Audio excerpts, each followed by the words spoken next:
Here's an expanded, flowing rewrite of the entire story as a seamless narrative, without any headings, chapter breaks, or interruptions.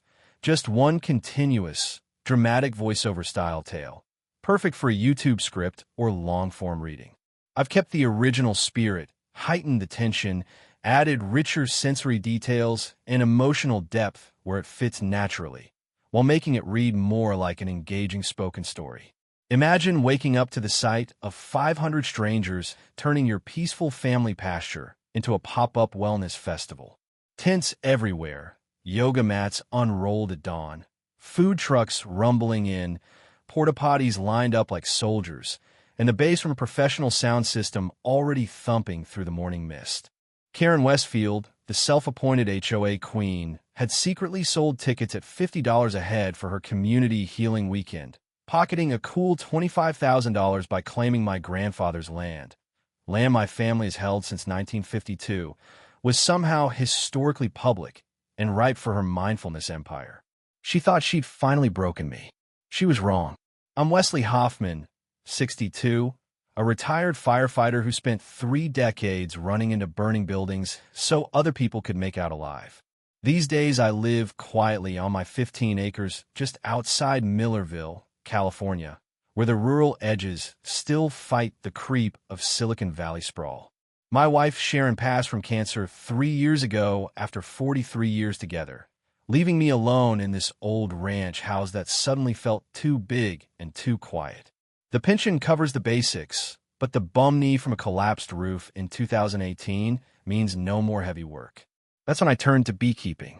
Sharon always said helping neighbors would bring help back around, and honey turned out to be the perfect way, sweet, simple, and therapeutic.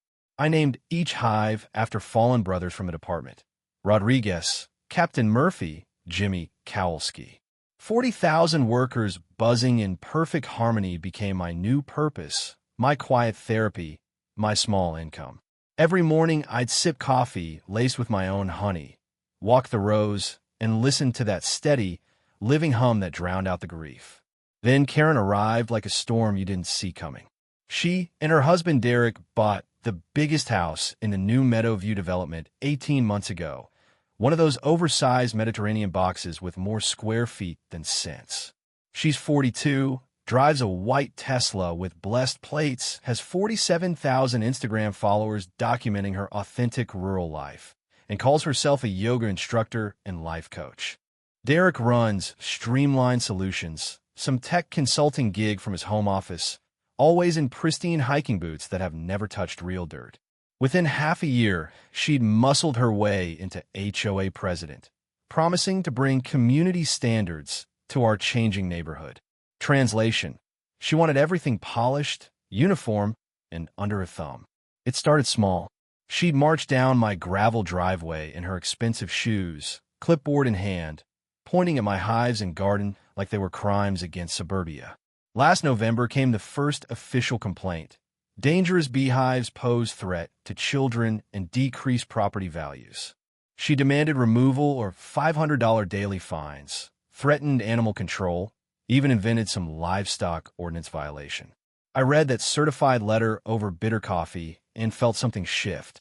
30 years protecting this community taught me bullies only speak one language: consequences. And I just decided my grieving days were done.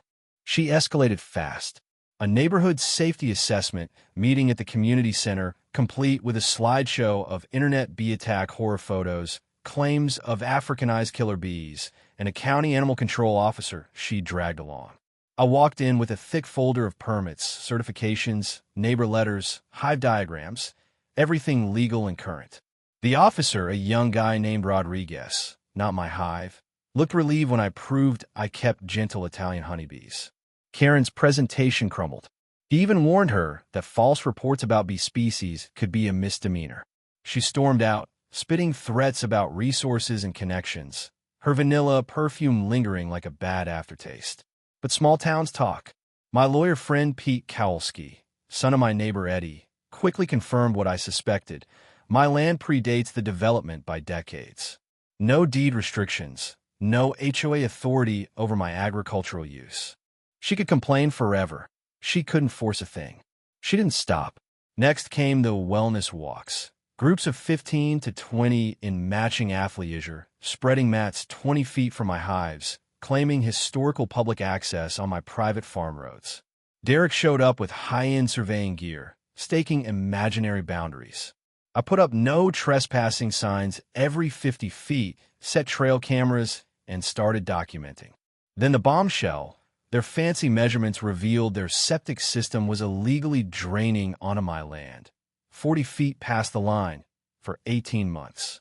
Environmental violation. Health code breach. Potential criminal negligence. Pete nearly laughed himself sick. They were polluting my property while preaching community wellness. Confrontations followed. Karen went nuclear on Nextdoor, calling me unstable, harassing newcomers, maybe in mental health crisis. I kept building the file. Photos of tire tracks, abandoned mats, time-stamped trespasses. Every step she took dug her deeper. Then she went all in. The Community Wellness Retreat weekend. A 2-day paid camping festival, 500 RSVPs in days, professional setup, sound system blasting right near my hives. She positioned it deliberately to prove the bees were harmless. I'd spent weeks researching. Bees cascade into defense when threatened by noise, vibrations, crowds. With Eddie's help, I rigged motion-triggered releases on 6 hives, simple, gravity-fed, triggered within 20 feet of major disturbance. The legal ground was solid. No adverse possession from one weekend. No public easements. Forged historical documents she waved at the sheriff. Fresh printer toner. Deputy Martinez called the recorder's office on the spot. No such papers existed. Fraud in front of law enforcement. Commercial event without permits. Food trucks, camping, porta potties violating codes. But the real revelations came from Derek's laptop, via Pete's digging. Streamlined Solutions was hunting rural land for a $20 million server farm. My 15 acres were perfect. Fiber access, cheap, motivated seller, potential for harassment. They'd done this before. 2 other towns, identical playbook. Move in, HOA terror, forced cheap sales, flip for millions. Emails bragged about breaking rural types in 6 months. Community wellness was the perfect cover. I contacted past victims. Filed complaints with the AG, FBI white-collar unit. Alerted media. And prepare the hives. Friday before the event, Karen tried bribing County Inspector Valdez to shut me down. $2,000 in an envelope, caught on Eddie's hidden audio. Felony. She doubled down on social media, but it was too late. Saturday dawned crisp. By 7 a.m., my pasture was chaos. Luxury SUVs, designer tents, 500 entitled campers. Karen opened with amplified speeches about overcoming negativity. The bass kicked in, full volume for community impact. Motion sensors fired. Rodriguez Hive first, then Murphy, Kowalski, and the rest. 40,000 Italian honeybees swarmed out like a living storm. Panic erupted. People sprinted for cars, yoga mats flying, food trucks abandoned. 23 stings, 6 ambulances for allergic reactions. All trespassers in her illegal event. Channel 7 captured it live.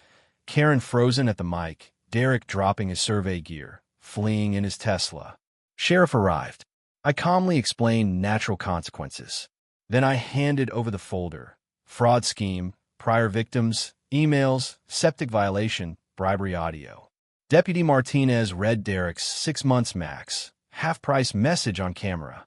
Inspector Valdez showed up, confirming the bribe attempt. Karen and Derek were cuffed, hauled away. 6 weeks later, guilty pleas to conspiracy, forgery, bribery, trespassing. Prison time. Business shut down. Settlements poured in. $127,000 from insurance for stings alone, plus civil suits for victims. Past targets recovered damages. HOA dissolved in shame. I donated to the fire department, started a honey delivery for elderly neighbors, launched beekeeping classes for kids and veterans with PTSD. The land they wanted for servers?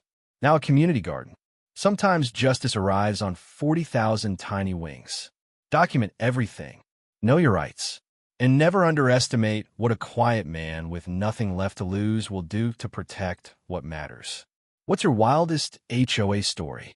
Drop it in the comments, and subscribe for more tales of sweet, buzzing revenge. Because truth wins, community matters, and honey tastes best when it's earned the hard way.